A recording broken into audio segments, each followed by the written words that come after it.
Olá, está começando mais um episódio do AGES Podcast. Eu sou Miguel e aqui comigo minha parceira de mesa, Karine. Olá. Antes de iniciar os trabalhos de hoje, eu quero te convidar para se inscrever no nosso canal no YouTube. Não esquece de marcar o sininho para receber notificações sempre que um conteúdo novo for publicado lá no canal. Nós também estamos no Instagram, no @GESOficial. Lá você pode acompanhar as principais ações da entidade. Siga a GES e compartilhe com seus amigos e parceiros para que a gente possa entregar todos os conteúdos e as informações que a entidade produz. Lembrando também que toda semana a gente tem episódio novo aqui no AGES Podcast e eles são transmitidos nas plataformas de áudio. Então não deixa de conferir os episódios anteriores, tem bastante conteúdo bacana publicado para você. Essa temporada tem o patrocínio da Mútua Santa Catarina. A Mútua é a Caixa de Assistência dos Profissionais do CREA. Acesse o site da Mútua em www.mutua.com.br e confira os benefícios de ser um mutuário. Siga também o Instagram do nosso patrocinador em @mutua.sc. E hoje, para conversar, a gente está recebendo aqui o nosso colega Alexandre Luiz Mendes, para que a gente bata um papo sobre planejamento patrimonial familiar. Alexandre, seja muito bem-vindo. Boa tarde, muito obrigado pelo convite. É uma honra poder contribuir um pouquinho com vocês aí. Então, para a gente começar, a gente sempre faz a típica pergunta. Quem que seria Alexandre? Bom, eu sou advogado, sou militante aí há mais de 13 anos, né? Já atuo na advocacia tradicional. E há pouco tempo atrás aí eu iniciei essa empreitada em trabalhar somente com planejamento patrimonial da família. Então hoje eu sou um advogado especialista em planejamento patrimonial da família, milito há mais de 13 anos e tenho tratado desse assunto recorrentemente para cuidar do patrimônio das famílias e ajudar nessa gestão aí. Uhum. Excelente. A ideia, né, de te convidar, como eu falei, né, nos bastidores, foi motivada por um associado nosso, né, que comentou que acompanhava os teus conteúdos. Era algo que já estava no nosso radar, porque dentro daquilo que eu atuava antes, né, da incorporação, a gente sempre teve esse contato com os escritórios, né, que trabalhavam essa linha da organização do patrimônio. A gente vê que as pessoas vão adquirindo com o tempo uma série de bens e aquilo acaba em algum momento virando uma bagunça, né? E aí, óbvio que a gente tem uma visão, né, técnica a respeito do que se pode fazer com os bens, mas existe todo um aparato legal, né, de condução que a gente depende, né, do advogado. E aí era legal ter alguém que atua nesse segmento para explicar um pouquinho para nós, né, como é que se dá esse caminho, como é que a pessoa chega até vocês, qual é o caso mais clássico, o que vocês têm visto, se isso tem melhorado, tem piorado, como o mercado tem funcionado para vocês? Bom, hoje tem, Miguel, se ouvido falar muito em holding familiar, né? Sim. Holding familiar, então, é um sistema de planejamento patrimonial baseado em empresas, né? Depende, claro, da natureza de cada família, da subjetividade de cada família, da estrutura patrimonial de cada família, e a gente faz isso lastreado em empresas. Então, o primeiro contato que a gente tem com o cliente, a gente senta com ele e bate um papo, faz uma entrevista mesmo para entender a subjetividade daquela família, né? O que eles têm em relação à estrutura familiar, se são famílias de um único casamento, se são famílias que têm filhos de outros relacionamentos, qual é essa estrutura familiar. E quais são os desejos dessas famílias? São desejos de legado, são desejos de patrimônio, de continuidade daquela conquista daquele patrimônio. E depois a gente passa a entender um pouco do patrimônio da família em si para ajudar nessa estruturação, nessa organização patrimonial, né? Esse é o primeiro passo. Depois que a gente analisou esse passo, a gente sugere para a família se é possível ou não a utilização dessa ferramenta de holding familiar para essa organização. Ela é muito subjetiva, não serve para todas as famílias, por isso a gente primeiro bate um papo com a família para entender se a ferramenta serve, né? E no nosso modelo de trabalho a gente chama isso de sessão de viabilidade para realmente verificar se existe viabilidade da utilização dessa ferramenta para a família. Em sendo possível, a gente passa por uma parte de projetos, onde a gente vai elaborar os sistemas que cabem para essa família, fazer um comparativo em relação ao que o patrimônio poderia esvaziar da família em relação ao inventário, traça um paralelo também com a doação e depois traz alguns cenários de holdings, o cenário mais tradicional, que a gente chama, que é institucionalizar esse patrimônio, trazer para dentro de uma empresa, dentro de um CNPJ, onde a gente organiza isso através das cláusulas de proteção e sucessão. A gente faz, na verdade, a gente evita que a sucessão aconteça, né? Que existe uma diferença crucial entre nós, pessoas físicas, e essas estruturas de holding, que é justamente o CNPJ, né? A comparação natural é de que nós, pessoas físicas, falecemos e o dia que a gente falece, o inventário obrigatoriamente é necessário, porque a legislação traz essa obrigatoriedade, e as empresas baseadas em CNPJ não, elas não falecem, então a gente consegue perpetuar esse patrimônio baseado nessas empresas. E uma vantagem é que você tem tempo para fazer isso, né? Muitas vezes quando você mantém isso na pessoa física, você acaba lidando com essa questão nesses momentos onde realmente alguém acaba morrendo e você precisa correr atrás dessa organização, né? Se fala muito de holding, né? Acho que a gente percebe, né, que muita gente conhece o termo, mas não entende o que impacta e como estruturar, né? E às vezes acaba até talvez seguindo um caminho que depois lá na frente não vai conseguir alcançar o resultado que era esperado, né? Em termos de vantagem, eu imagino que uma das mais pesadas seja a questão tributária, né, da holding, o efeito, né, de você transferir o teu imóvel para dentro de uma empresa. Mas com relação a tipos de holding, existe diferença entre elas? Você comentou que existe algumas questões que às vezes funcionam ou não funcionam, mas isso está relacionado ao propósito que a gente cria para essa empresa ou não?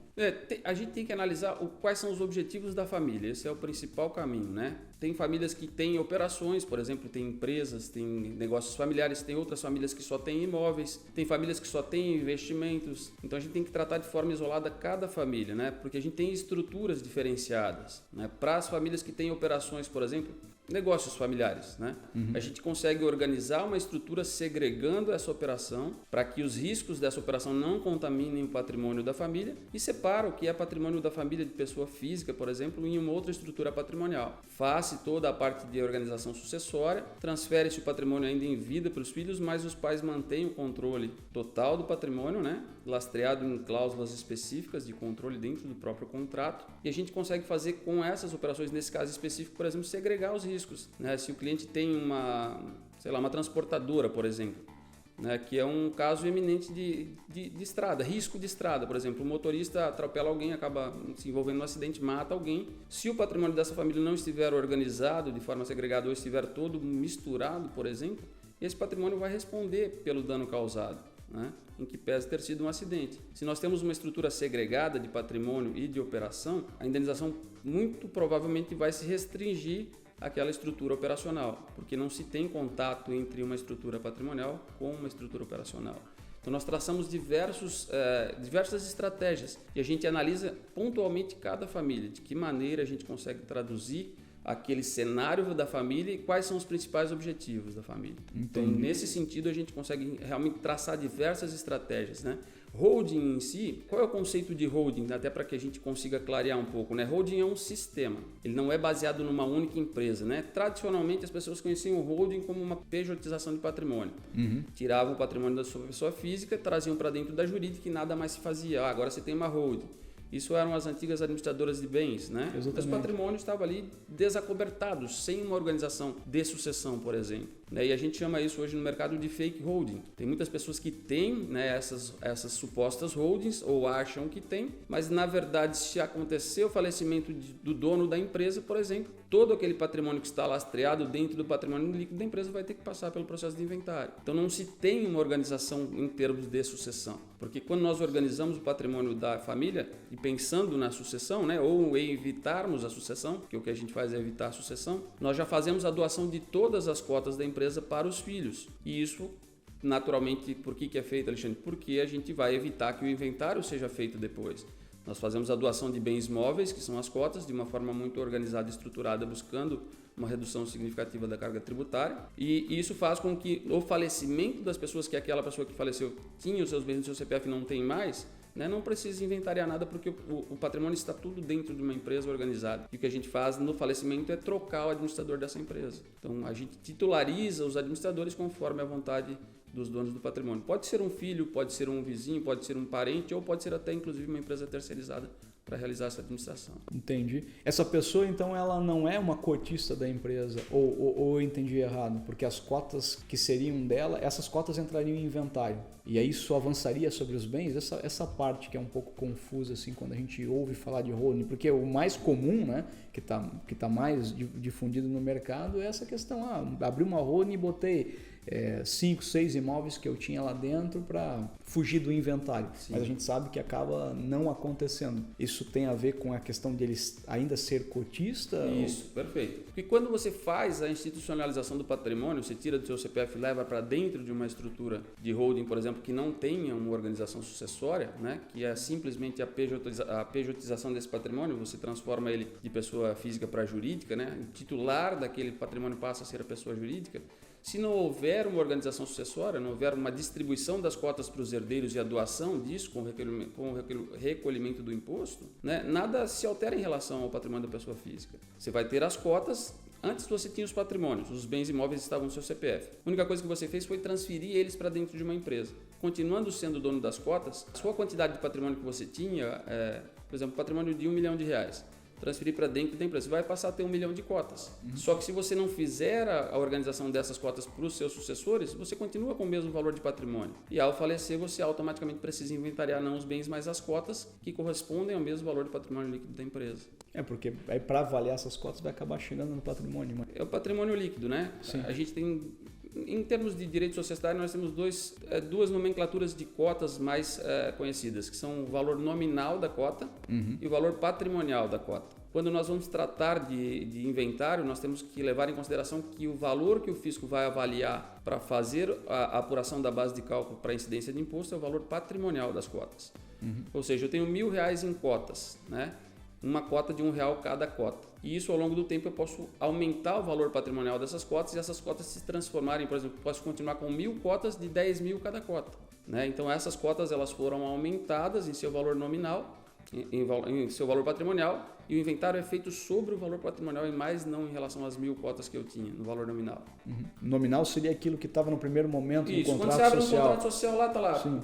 capital social, R$20.000. São 20.000 cotas de R$1 cada. Esse é o valor nominal de cada cota. Só que por trás dessa cota, ela não precisa necessariamente estar com R$1 cada uma. Ela pode ter um valor patrimonial de valor mais agregado, de 50.000, 100.000, de R$10.000 cada valor, cada cota. Então, quando a gente vai apurar o valor da base de cálculo para a incidência do ITCMD, que é o imposto da herança, é feita a apuração pelo Estado do valor patrimonial das cotas. Então, ela vai ter o valor lá mensurado baseado no valor patrimonial que tinha na pessoa física. E se essa organização não estiver em dia, os sucessores vão ter que organizar isso da mesma forma que fariam com o CPF, porque não se foi feita uma organização sucessória em relação a isso. As cotas ficaram... Simplesmente você transferiu o seu valor patrimonial em termos de imóveis por valor patrimonial em termos de cotas. E isso se assemelha na hora de fazer o inventário. Se não tiver organização, vai ter que inventariar as cotas no valor do patrimônio. Então não se tem nenhum benefício em relação a isso. Por isso que existem no mercado muitas fake holdings, que as pessoas imaginam que tenham as suas holdings preparadas, quando na verdade não tem. Sim, e aí são surpreendidas, né? Na hora do inventário, sim, porque quem avalia sempre o patrimônio é o Estado. Sim. O Estado é quem vai mensurar a base de cálculo, né? E ele vai pedir uma apuração lá, um balanço contábil para verificar o que tem dentro dessa empresa. Se ele verificou lá que tem 10 imóveis, ele vai trazer esses imóveis a preço de mercado e vai transformar as cotas da empresa, cada cota no valor patrimonial. E essa vai ser a base de cálculo, independente do número de cotas que você tem.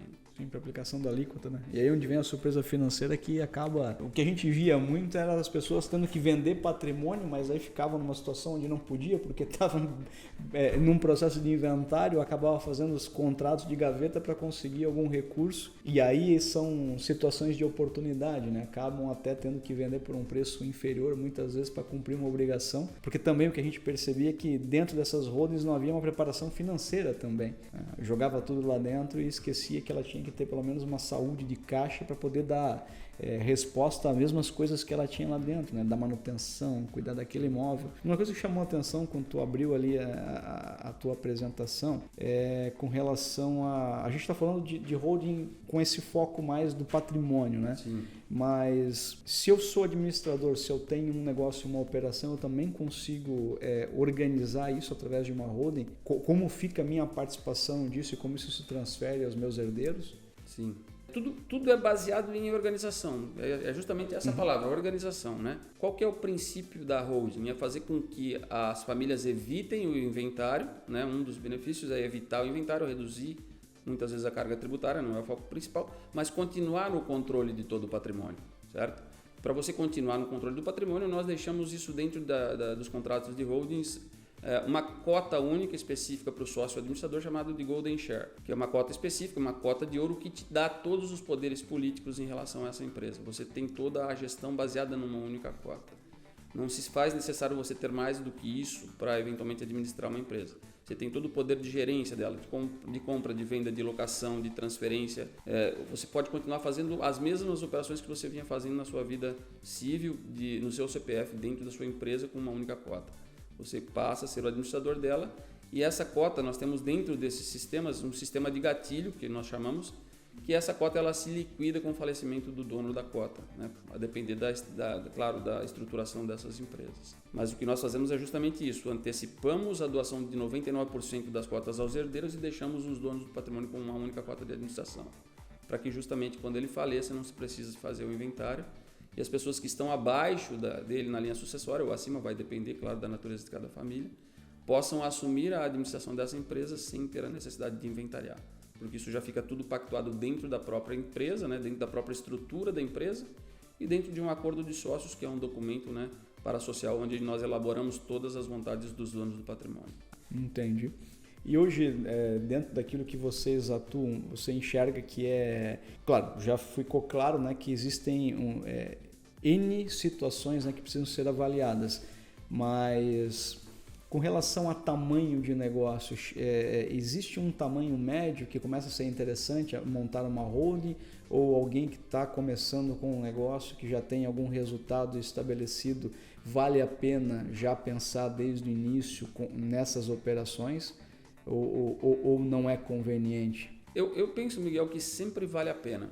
Eu penso que sempre vale a pena. Se você começa a sua formação patrimonial dentro da sua estrutura de holding, mesmo que você não tenha ainda herdeiros, por exemplo, né? Uhum. Eu sou uma pessoa mais jovem, 18 anos, 20 anos, não tenho herdeiros, mas se eu inicio a formação do meu patrimônio dentro de uma estrutura de holding, fica muito mais fácil depois a elaboração de um planejamento sucessório, né? Então, não existe diferença nenhuma em você ter o patrimônio no seu nome, pessoa física, e no seu nome, pessoa jurídica, quando você ainda não tem uma família para suceder o seu patrimônio. Então, por que não eleger uma pessoa jurídica que vai te trazer esse benefício, muitas vezes alguns benefícios tributários até, né, na compra de alguns bens móveis, por exemplo, o veículo, por exemplo, é um bem que tem desconto para CNPJ, né?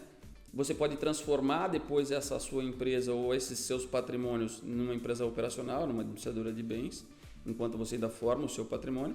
E durante a formação do seu patrimônio, você ainda consegue estabelecer algumas cláusulas de proteção para que o seu patrimônio não seja atingido fazendo a doação para os seus pais, por exemplo, para a sua mãe, para o seu tio, simplesmente organizando isso para pensar realmente numa eventual sucessão.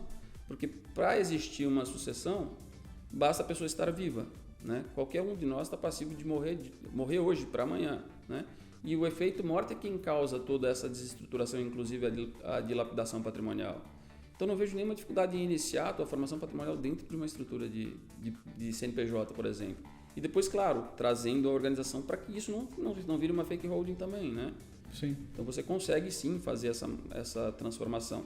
E aí, no gancho, as pessoas sempre perguntam, Alexandre, mas isso não gera uma despesa mensal com contabilidade? Sim, gera. Você pergunta, né? Agora. Mas por quê?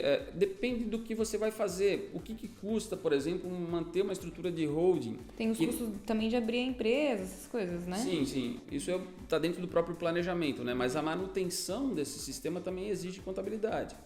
Né? Mas é uma empresa que não exerce atividade econômica quando nós falamos em proteção patrimonial, né? Diferente da sua operação. Uhum. Essas empresas custam aí muito pouco para manutenção, chega na cifra de $1,5 salário, 2 salários por ano de manutenção. Então é R$150 de manutenção com contabilidade por ano, porque só precisam ser feitas as entregas das declarações obrigatórias, só mais nada, não tem atividade econômica dentro de uma estrutura dessa. Ela quase classifica-se como inativa em alguma situação. Ela não é inativa porque ela tem... Ela tem permissivo legal para que isso aconteça. Sim. Existe lá na legislação da Lei de Sociedades Anônimas, que foi o que habilitou nós criarmos essas estruturas mais complexas, inclusive, né, para proteção patrimonial. A legislação lá diz que é possível uma empresa que não exerce nenhum tipo de atividade que ela participe apenas de outras empresas, sendo sócia de outras empresas, por exemplo, que é o conceito de holding, né? Uhum. Mas a holding, ela sempre é SA ou ela pode ser limitada também? Isso não tem nada a ver? Não, a holding ela pode ser SA e pode ser limitada. Né? Em grande maioria, na sua grande maioria, todos os projetos que nós elaboramos, 99%, eu vou dizer que sim, são baseados em empresas limitadas. Limitadas. A SA também pode ser utilizada como holding? Pode, e também é utilizada como holding. Mas ela tem um foco muito mais voltado para grandes corporações, né? Ela tem uma complexidade contábil também maior, né? Não diria nem para uma manutenção de uma holding patrimonial, mas sim para a própria estruturação, né? Ela tem algumas exigências legais que precisam ser cumpridas e não se faz necessário ter esses custos, né? Custos com perícia, com publicidade em jornais de grande circulação, tempos de carência para a maturação desses contratos. Se todos eles podem ser feitos por empresas limitadas, porque a legislação permite que nós façamos a equiparação dessas sociedades baseadas na lei de sociedades anônimas. Entendi. Então, toda a estrutura que nós montamos, todas elas são baseadas, inclusive, nos contratos sociais, constam lá a lei que rege as sociedades anônimas. Todo esse lastro de proteção é baseado nessa mesma legislação, que é uma legislação que atende também as empresas limitadas. Ainda dentro dessa linha, né, o que eu mais escuto? Né? A pessoa ela forma essa holding, né, que muitas vezes pode ser a fake holding, né, porque a gente tem ouvido falar mais disso. O exemplo clássico, né? Eu tenho 10 salas comerciais que eu adquiri esse patrimônio, joguei dentro da empresa em algum momento para reduzir a questão tributária, que antes ficava na pessoa física e tal, já pensando também com relação à proteção do inventário. Aí, essa holding, né, estruturada da forma como você apresentou, ela é conveniente a ela manter essa operação, né, dos imóveis locados ali dentro, ou seria necessária ainda uma outra empresa para isso? A holding ficaria sempre como se fosse um ente fora administrando essa outra empresa que tem um propósito de locação, venda de imóveis próprios, ou pode ser a mesma coisa, ter um KNAI dentro ali? Depende, Miguel, depende. Né? A gente tem alguns cenários que precisam ser analisados. Por isso que constituir a holding, quando você ainda não tem patrimônio, é também inteligente, porque você já compra dentro dela, já recolhe o imposto de transformação de bens imóveis, né? Que é o ITBI. Você vai ter que trazer para a pessoa física ou na jurídica, você vai ter que pagar o ITBI de qualquer forma, né? Então a gente precisa entender a estratégia do cliente em específico, tá? Qual é o grande problema hoje para quem tem muito patrimônio e que tributa, por exemplo, em pessoa física, né? Tem lá vários imóveis e desconhece talvez a estrutura de holding, ou desconhece até uma empresa operacional de locação para reduzir a carga tributária, né? Porque a pessoa física tributa a 27,5% todos os rendimentos de locação, aquilo que for acima da legislação específica, né? Hoje qualquer coisa acima de R$ 2.500 aí por mês já tem que tributar, né? Imposto de renda. Então, se você tem um laço patrimonial maior e recebe isso em pessoa física, você vai tributar 27,5%. Se você traz isso para dentro de uma pessoa jurídica, só no simples fato de reorganizar esse patrimônio, você reduz essa carga tributária para 11,33%. Então, você já tem um ganho tributário aí fantástico, né? Além de estar operando dentro de uma pessoa jurídica.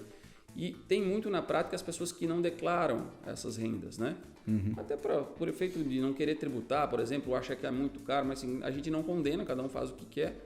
Mas se você traz transparência para o teu negócio e faz com que todo esse rendimento seja lastreado de forma lícita, você vai tributar muito menos e vai apresentar para o fisco toda a receita que você oferece desses aluguéis. Então, fica tudo muito mais claro, né? Mas em se tratando da estrutura de holding, sim, você pode sim trazer isso para dentro da pessoa jurídica.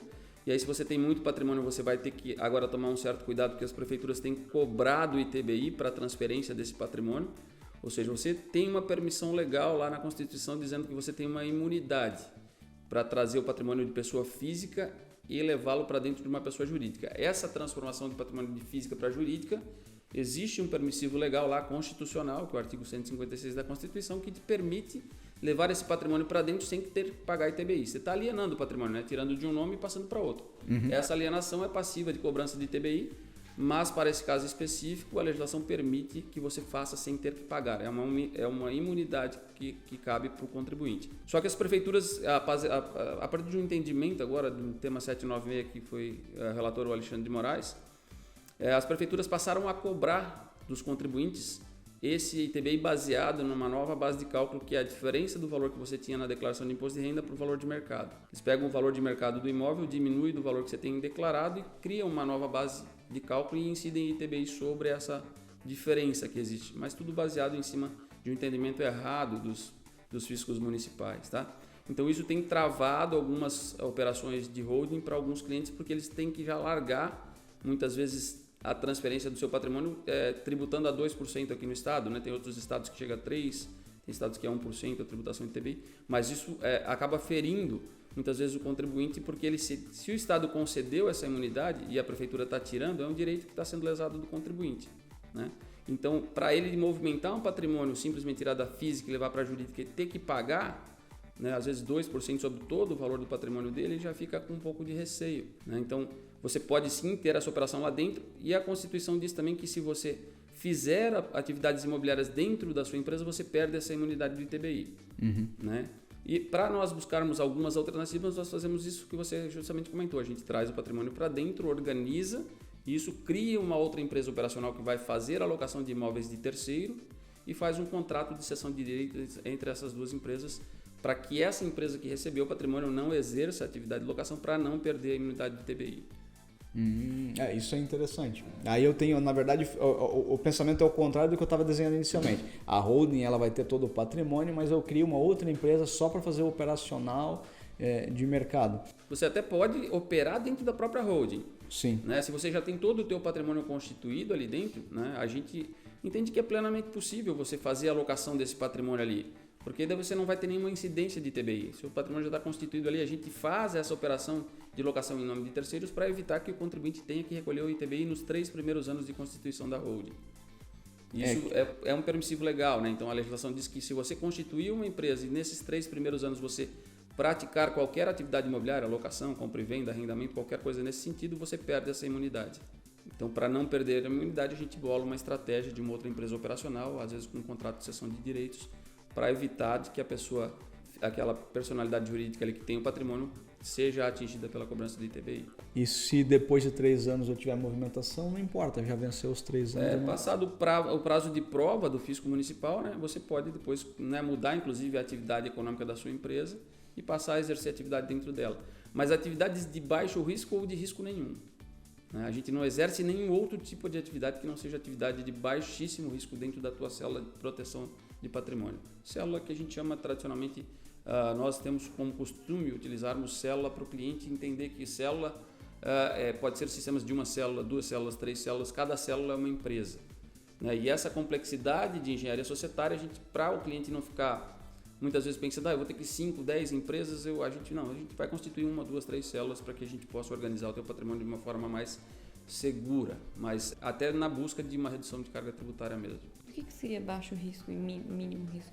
Qualquer operação, qualquer atividade econômica tem um risco. Né? Em se tratando de locação de bens imóveis, também existe um risco. Né? E um risco de um acidente, por exemplo, você tem um imóvel alugado que tem várias marquises, tem sacada, cai uma sacada em cima de alguém lá, a indenização vai recair sobre o proprietário do imóvel, por falta de manutenção do prédio, por exemplo. É um risco mínimo de acontecer, a probabilidade é muito pequena de acontecer. Né? Mas se você tiver uma operação de risco dentro da tua estrutura de organização patrimonial, o teu patrimônio vai responder pelaquela indenização. Então a gente sempre minimiza risco. Como eu falei no início lá sobre segregar as operações, ter as suas operações numa estrutura de holding e ter o seu patrimônio em outra estrutura. Nós vamos criando diversas estruturas de holdings. A gente tem holding rural, holding médica, holding patrimonial, holding operacional de locação, holding operacional de ativos financeiros. Então a gente reestrutura conforme a subjetividade de cada família, justamente para segregar o risco, né? Para que isso não seja contaminado pelas operações da família. Interessante. E a questão do ITBI ali, como é que faz para saber se vai ser cobrado ou não? E se for, tem como recorrer? A cobrança do ITBI ela é ilegal por parte da prefeitura. Né? Se você for integralizar um bem, tirar o seu bem de pessoa física e levar para a jurídica, né? Através do procedimento contábil, você integraliza esse bem, você vai lá, subscreve primeiro as cotas, eu vou colocar 100 mil cotas, e eu tenho um imóvel de 100 mil reais. Então, subscrever é dizer assim, eu vou pagar essas 100 mil cotas com um imóvel de 100 mil reais. Quando eu subscrevo, eu tenho a obrigação depois de integralizar. Essa integralização é a realização da subscrição. Então, a gente integraliza o bem e paga aquela subscrição com o bem. Aquelas 100 mil cotas virão um único patrimônio. Essa operação, ela não tem cobrança de ITBI, não deveria ter, porque existe uma imunidade que está lá na Constituição Federal, artigo 156, parágrafo 2º, inciso 1º, que diz que o contribuinte não tem que recolher imposto de transmissão de bens imóveis quando vai institucionalizar o seu patrimônio. Vai tirar do seu CPF e vai colocar no seu CNPJ. Não é para cobrar. Isso para a pessoa física, tá? E aí as prefeituras vêm cobrando, então vem cobrando de forma errada. E nessa cobrança nós temos algumas alternativas. Ou nós usamos algumas alternativas contábeis de estruturação desse pedido, porque é um pedido que é feito de uma imunidade provisória para a prefeitura. Nós fazemos uma estruturação contábil, dizendo para ela como é que nós vamos integralizar para chegar naquele valor que ela pretende cobrar o ITBI. Ou nós buscamos via judicial aí o reembolso desses valores que foram comprados indevidamente. E aí a gente tem que analisar se o município tiver a legislação própria municipal, a gente tem que usar daí uma ação direta de inconstitucionalidade para buscar esse recurso e quebrar essa inconstitucionalidade. Ou se o município não tiver a legislação própria e for o regramento geral, a gente entra com um mandado de segurança, e aí nesse mandado de segurança a gente consegue restituir muitas vezes esse valor que foi pago indevidamente, né? Eu sempre falo às vezes porque o judiciário tem entendimentos diversos, muda o tempo inteiro. Hoje funciona, pode ser que amanhã não. Sim. Mas essa cobrança, no meu ponto de vista, é totalmente ilegal. Mas daí a pessoa é pega de surpresa? Ela pode voltar atrás daí se tiver essa... A cobrança... Não, a gente sempre, na hora que a gente vai estruturar o planejamento, lembra que eu no começo falei que a gente primeiro faz uma sessão de viabilidade, depois a gente faz um projeto. Quando a gente faz esse projeto, nós já mensuramos para o cliente, olha, a gente tem essa possibilidade aqui de fazer essa estruturação sem pagamento de ITBI. Mas nós temos que abrir os olhos porque algumas prefeituras estão cobrando o ITBI e nessa cobrança vai incidir tantos por cento sobre o teu patrimônio. E além disso, eu queria chegar num outro ponto, né, que você até comentou essa questão, né, do valor declarado versus o valor de mercado. A gente, dentro desse campo da engenharia, o que a gente tem percebido que isso é um canal, né, de serviço do engenheiro que atua com avaliação. Nós percebemos que muitas prefeituras elas têm criado um sistema de avaliação que é um pouco descolado da realidade. Então, muitas vezes você tem um imóvel que, vamos imaginar, ele tem um valor lá de R$300 mil e ele vem avaliado em R$500 mil. Imóveis menores, imóveis com um volume maior, né, de replicantes ali no mercado, eles acabam ainda não ficando tão distantes, mas nunca chega num valor que seria o valor aceitável, né? Mas aí se resolve até pela próprio conceito de valor, né? Que não é o preço, então aí cabe ali uma oscilação. Mas quando a gente parte para áreas maiores, né, empreendimentos maiores, isso acaba sendo bastante discrepante, né? Há exemplo de algo que tem no nosso escritório, uma negociação a 780 sendo tributada em 2 milhões. E eu tenho colegas que têm áreas maiores para outros propósitos que foi negociada, o que foi cobrado, né, o que foi apresentado como avaliação lá pelo ente fiscal municipal chega a 7 vezes o valor de mercado. Então isso é muito gritante, né? Imagino que talvez vocês tenham sofrido um pouco com isso também, né? Acontece, Miguel. Acontece com muita frequência, né? Sim. O cliente acaba ficando indignado, né? Porque, em verdade, o que muitos clientes me falam? Se a prefeitura me paga o valor que ela está dizendo que vale, então eu vendo para ela pelo valor que ela acha que vale, né? Tá tudo bem. Mas não vale, a realidade não é essa, né? E até desculpa te interromper nesse ponto, porque esse caso que eu te falei que estava 7 vezes, né? A pessoa falou justamente isso. Cara, o valor que chegou, ele bagunçou completamente a nossa transação aqui. Não foi 7, na verdade, o 7 era o número que está dentro 7 aparece, não, deu 6 vezes, 5 para 6 vezes a diferença. E ele falou, cara, isso chegou para nós de forma assim surpreendente, a gente sabe que tem essa discrepância, mas as pessoas que estavam envolvidas nesse negócio, quando elas olharam aquele valor da prefeitura, elas imaginaram o seguinte, a gente propôs um negócio muito ruim para eles, como se a gente estivesse comprando a um valor muito inferior e eles foram surrupiados no negócio. Então ali já criou um certo desconforto, porque eu estou te dizendo que vale 1 e aí o ente fiscal diz que vale 6. Espera lá, então quem é que está mentindo, né? E o ente fiscal ele tem uma certa tradição, né, de que, poxa, não há mentiras ali, né? A pessoa, não, se a prefeitura está dizendo, né? E de fato, então eu vou vender pelo preço que a prefeitura quer. Mas a gente enfrenta um pouco disso aqui em Joinville, tá? Com relação... isso já é bastante discutido dentro da Secretaria da Fazenda, né? Eles estão buscando algumas melhorias para entender um pouquinho mais a realidade, aumentar a sensibilidade, né? Com relação àquilo que é no mercado, mas a gente sofre bastante hoje ainda. Muita discrepância. principalmente quando vai para áreas, né, maiores. Para nós também não é diferente, né? Para nós também não é diferente, porque com agora essa voracidade do município querer cobrar o ITBI do contribuinte até de forma ilegal, porque a Constituição diz que isso é uma política de Estado, está lá dentro da Constituição, não sou eu quem está dizendo, está lá estampado no artigo 156, pode conferir lá depois. Está lá, de que o contribuinte tem uma imunidade constitucional para que não pague ITBI para transferir o seu patrimônio para dentro do seu sistema de holding. Está lá estampado.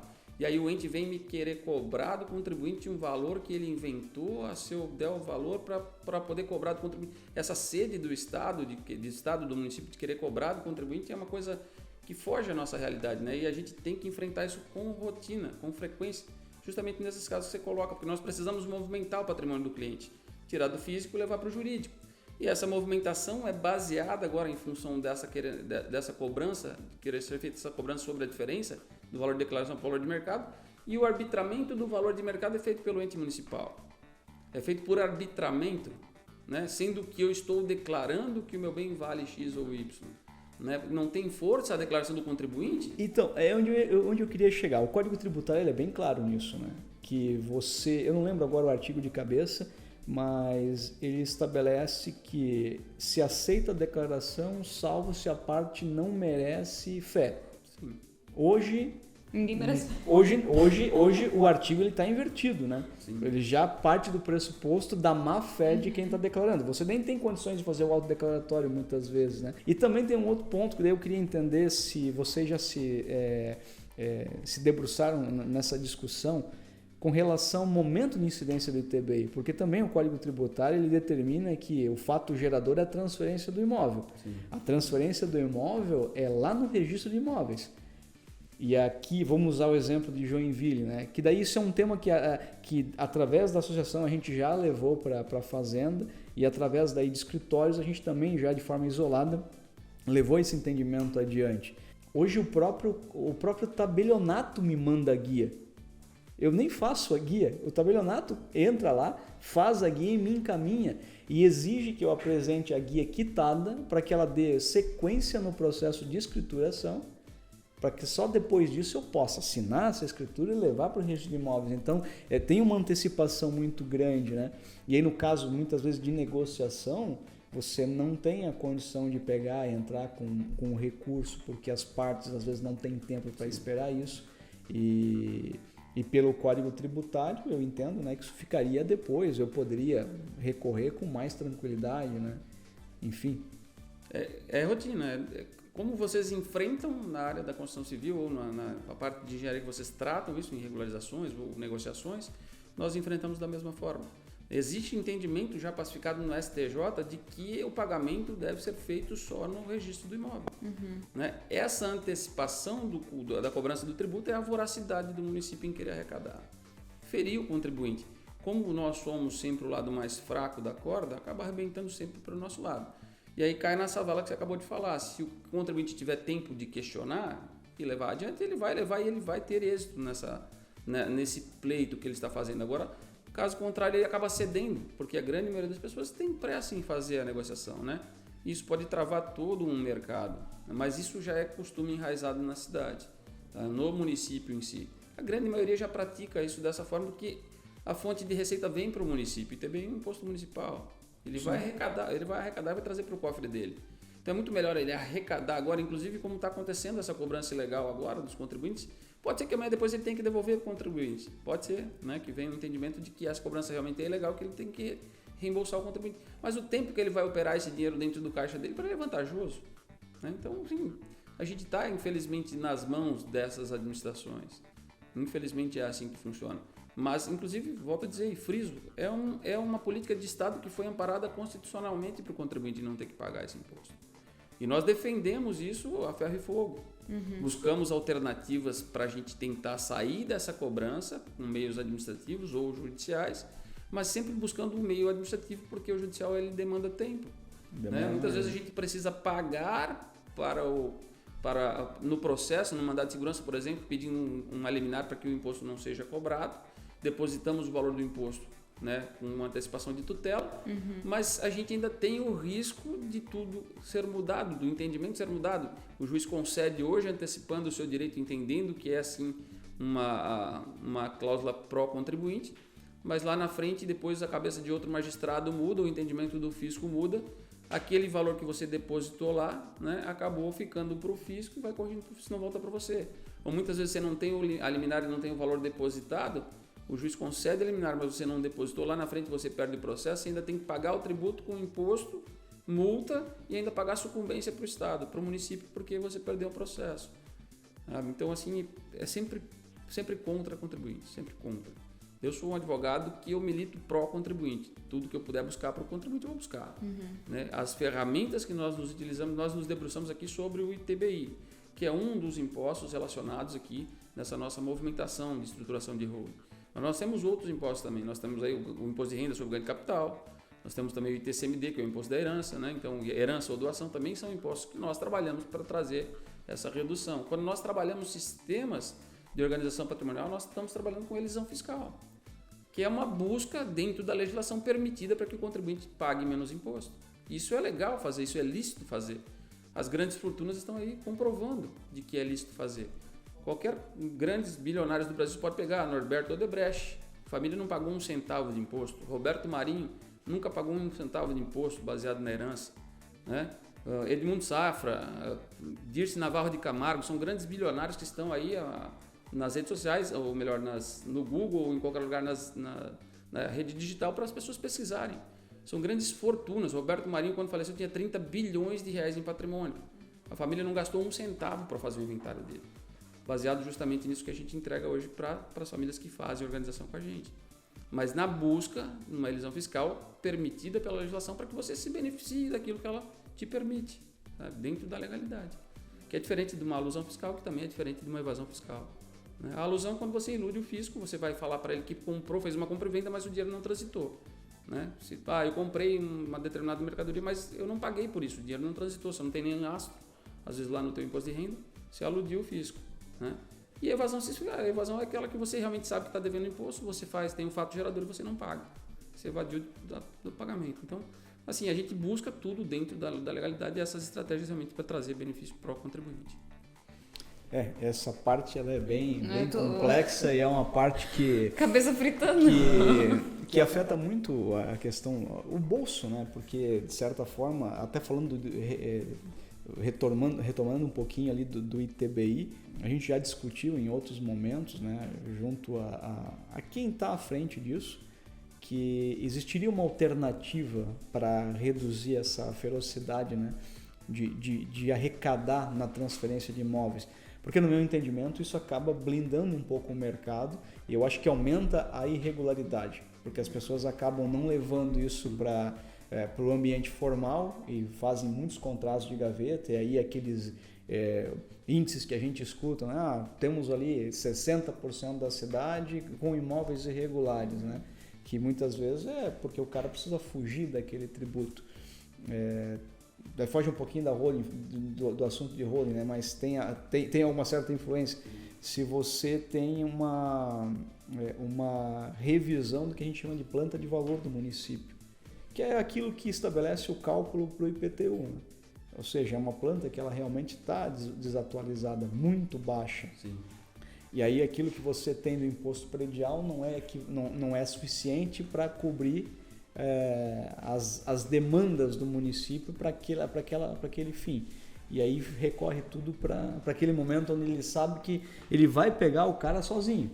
Mexer na planta de valores é impopular, porque você afeta de uma vez só toda a cidade. Então é mais fácil eu agir em você, porque daí é o aparato, né, público contra aquele munícipe, né? Então o desequilíbrio é muito grande. O contrário já gera uma certa dificuldade. A gente esbarra frequentemente nesses assuntos aí, não tem como fugir, né? E é justamente isso que você falou, né? Você vai ou afeta pontualmente o contribuinte, de uma forma como está sendo feita a cobrança legal do ITBI, ou você afeta todo mundo. Então, né, o administrador vai preferir assentar pontualmente porque não vai sofrer uma ação em massa, né? É pontual, né? Que ele quer resolver o problema, ele quer levar para adiante. E se você mexe no IPTU, por exemplo, você vai atingir a massa toda. Sim. Né? Então ele não vai querer sofrer uma ação em massa de toda a população, Sim. do município, por exemplo, contra um contribuinte que está ali querendo reclamar do seu ITBI, sabe? Sim. Então é desproporcional, a gente não consegue medir essa força. Exatamente. É que daí, mas retornando, eu vejo assim, né? A planta de valores é algo que não é ilegal, talvez possa ficar no campo do que se chamaria de imoral, apesar de eu não pensar isso, porque o município tem essa possibilidade e matematicamente pode provar que é necessário a atualização. Mas no campo do ITBI eu entendo que há uma ilegalidade, eu penso na mesma linha que você. Então, existe um lado que é o legal, que ele pode recorrer, mas se age no que a gente considera que é ilegal, né? Apesar de que muitos ainda não concordem, mas afeta muitas transações, afeta muitos negócios. Bem, a gente tem aqui uma limitação de tempo, Sim. né? Esse é um assunto que não se esgota, né? Não se esgota. Mas e aí... antes de encerrar, não sei se vai encerrar já, mas não, pode falar. Uma consideração em relação até à atenção das pessoas que de repente vão assistir depois esse videocast. E quanto o patrimônio é esvaziado se a família deixar isso ir para inventário? A nossa luta é ferrenha em relação às pessoas terem o conhecimento para decidirem o que fazer com o seu patrimônio, tá? Então, em regra, tá? Qualquer inventário mais singelo que seja hoje, pode ser feito de forma extrajudicial com um único herdeiro, vai se esvaziar pelo menos de 10% a 15% do valor do patrimônio, se não houver litígio. Né? For de forma consensual, estiver tudo organizado. Se houver litígio e falta de liquidez, o patrimônio pode ser esvaziado até 40%. Por quê? Porque precisa vender um bem imóvel que está sendo inventariado, tem que ser depreciado, né? Perde-se ali. Na venda desse bem imóvel tem que se apurar um ganho de capital, tem que se pagar imposto de renda, paga-se imposto novamente, tem que se pagar advogado a um percentual de 5% a 10% sobre o valor do patrimônio se for inventário. Judicial, por exemplo, é 10%, 12%, 15% sobre o valor do patrimônio, né? Aí você tem mais despesas de cartório, de registro de imóveis para fazer transferências, uma infinidade de certidões. Então, o esvaziamento do patrimônio da família é muito grande. Pode chegar de 10%, 15% até 40% do valor do patrimônio. Isso levando em consideração a tributação aplicada ao ITCMD hoje, que é de 8%. Né? Os estados podem regrar, esse imposto é um imposto estadual. Em Santa Catarina, em específico, o ITCMD chega a 8%, que é a alíquota máxima. Né? Ele vem de forma progressiva e a reforma tributária está implantando isso para o Brasil inteiro. Mas esse imposto ele ainda é 8% e já existe uma proposta do CONFAS, que é o Conselho Fazendário, quem está fazendo a fiscalização, inclusive do arcabouço tributário, para aumentar esse imposto de 8% para 20%, porque aí eles dizem que o Brasil é um dos países que menos tributa herança no mundo. E eles têm razão, em verdade sim, porque o Chile, que está aqui do nosso lado, tributa 25%, Estados Unidos a 40%, França a 50%, 60% do valor do patrimônio, sobre o valor do patrimônio. Só que eles não falam que lá as pessoas têm a sua proteção patrimonial lastreada aí, nos seus planejamentos patrimoniais em holding ou em trust ou qualquer coisa. No mercado americano isso é muito comum, né? Nasce já dentro de uma estrutura de planejamento, né? Exatamente. Então esse é o alerta que eu queria deixar, Miguel, para as pessoas abrirem os seus olhos, com a reforma tributária vindo aí também para trazer um pouco mais de agressividade para o contribuinte, porque os impostos vão ser sobre patrimônio, produto e consumo, né? E serviço, né? Nós prestamos serviço, nós vamos pagar imposto, pagamos hoje 13%, 12%, vamos passar a pagar 35%. Quem vai pagar no final é o contribuinte, o consumidor final. E mais a tributação que hoje ainda é 20%, que é 8%, pode passar para 20%. Então, já existe essa proposta lá do CONFAS dentro do Senado e ela é aprovada por resolução, não precisa de uma legislação. Então, o contribuinte tem que ficar atento, se puder proteger o seu patrimônio, proteja. Perfeito.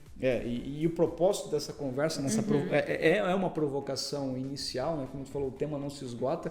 A gente poderia pegar N situações aqui e imaginar casos, e imagino que tu teria cases para nos apresentar, porque nós entendemos que a gente precisa entregar esse conteúdo, levar essa informação. Nós temos dentro do nosso próprio grupo de engenheiros pessoas que vão adquirindo patrimônio ao longo da vida e talvez não tenham essa informação. Sim. E também muitas vezes a própria sociedade que em alguma situação depende, né, de um serviço jurídico, encontra também a engenharia, que no final a gente acaba trabalhando em conjunto, né, mas que ela possa antecipar essa ação, né, e acabe não sofrendo aí essa depredação do patrimônio, que muitas vezes é um histórico familiar de conquistas que 40% vai embora, imagina.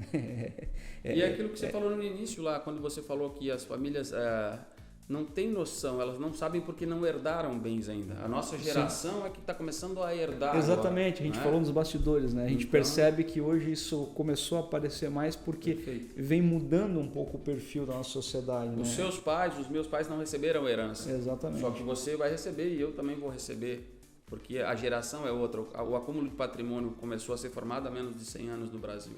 Sim. Então a gente está começando a vivenciar o problema agora e as pessoas desconhecem o problema que existe. E a ideia central aqui é fazer com que a informação chegue, que as pessoas tenham agora uma mudança de paradigma. Eu sempre falo, não tenha bens no seu CPF.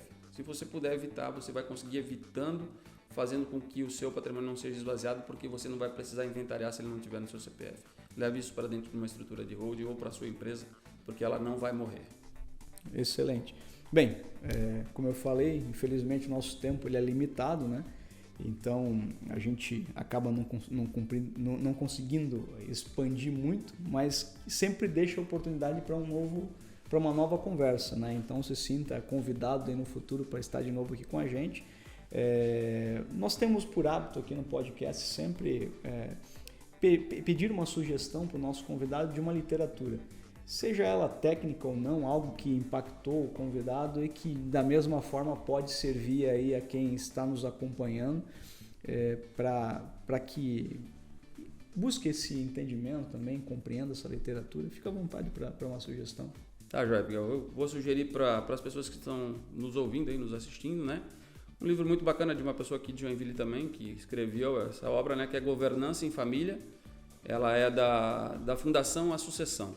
Conta a história um pouquinho do autor, né, que é o Bruno Ferrari Salmeron, um cara que é CEO hoje de uma grande empresa aqui da cidade, e traz essa realidade para as pessoas entenderem como é que funciona um cenário de uma empresa familiar, de como as pessoas enfrentam e até instrui as famílias como devem proceder para instituir dentro do seu patrimônio ou dentro da sua própria família uma estrutura de proteção e até inclusive de organização sucessória.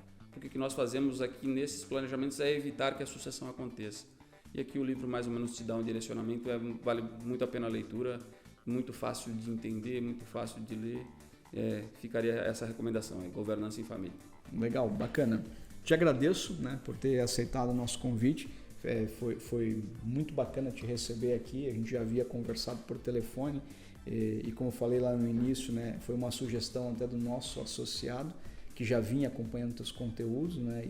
E acabou que coincidiu com uma vontade nossa também dentro dessa escala do podcast. Queria que tu ficasse à vontade de fazer considerações finais, onde as pessoas podem te encontrar, onde podem encontrar o teu escritório, como podem conhecer um pouco mais do teu trabalho, por favor. Bom, primeiro eu queria agradecer o convite, né? Me senti honrado de poder dividir com vocês aqui um pouquinho de conhecimento, espero que tenha contribuído mesmo de alguma forma. O assunto não se esgota, né? A gente que vivencia isso, ama o que faz, é muito fácil de falar, né? Às vezes a estrutura é um pouco desconhecida para a gente, daqui a pouco se torna natural, mas o assunto a gente entende profundamente, então é muito gostoso de falar sobre o assunto e as pessoas têm dúvidas e vão surgindo rotineiramente. Inclusive eu uso com frequência responder perguntas das pessoas que me seguem nas redes sociais, né? Então se as pessoas quiserem me seguir, meu Instagram é @Alexandre Luiz Mendes, o canal do YouTube também é Alexandre Luiz Mendes, né? Eu atuo aqui em escritório físico aqui na cidade de Joinville, tenho um escritório na Rua Princesa Isabel, ali na Galeria Príncipe. Né? E também atuo no Brasil inteiro de forma, hoje online, a gente tem essa barreira quebrada pelos meios digitais, a gente tem ferramentas para atender reuniões virtuais, a gente tem ferramentas para divulgação, a gente leva a voz para as famílias através das redes sociais, através do próprio YouTube, fazendo palestras, fazendo seminários, para justamente divulgar essas informações tão importantes para que as famílias se protejam e protejam aí o seu patrimônio, o seu legado, consigam fazer com que o seu patrimônio se perpetue, assim como é possível fazer a perpetuação de uma empresa. Então, mais uma vez, Miguel, agradecer você, a Karina, né? Agradecer vocês aí pela oportunidade. Espero que a gente possa, assim, numa próxima oportunidade, retomar o assunto e levar mais conhecimento ainda para as pessoas. Então, muito obrigado. Maravilha. Karine, considerações finais? Dizer que minha cabeça deu uma leve explodida. Eu não tinha muito conhecimento dessa área, realmente muito interessante. Fiquei prestando atenção para tentar entender de fato tudo que envolve e realmente imagino que seria interessante mais podcast a respeito desse assunto, porque fiquei curiosa para estudar mais. Bem, a gente conversou sobre isso, lembra lá atrás, né? Porque era um tema que eu já tive algum contato, mas eu não tenho conhecimento também, eu tenho a curiosidade. Tanto que no início da conversa eu fiquei pensando, quais são as perguntas que eu posso fazer? E a gente falou nos bastidores, né? As perguntas vão ser de leigo mesmo, porque eu não tenho, são contatos assim bem dispersos, né?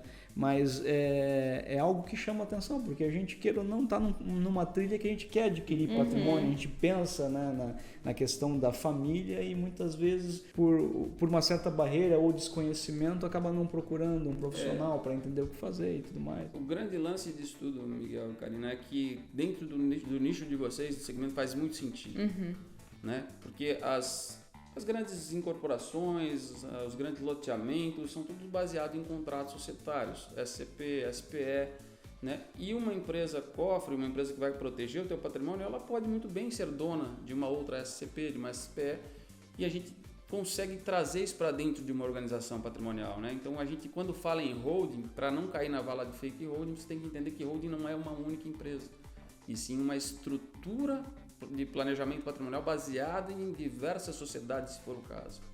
4, 5, 10, você pode agregar quantas você quiser dentro de um sistema de planejamento. De forma organizada, você consegue inclusive evitar que qualquer um dos seus herdeiros tenha que fazer ou passar pelo horror que é um processo de inventário no dia que você não estiver mais por aqui. Então, vale para vocês, se encaixa muito bem, porque vocês vivem dentro daquela formação patrimonial das famílias que é lastreada em bens imóveis. Então, para vocês faz todo sentido.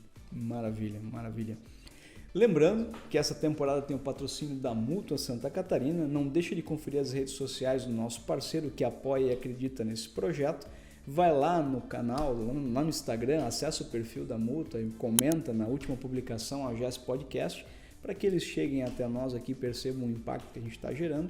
E claro, mais uma vez eu peço para que você se inscreva no canal da GES, marque o sininho. A gente pediu em outras oportunidades para que você nos seguisse lá no Instagram para ampliar o nosso canal. E agora eu peço a mesma coisa para o YouTube, para que a gente aumente, né, a quantidade de inscritos, porque isso ajuda bastante a entidade.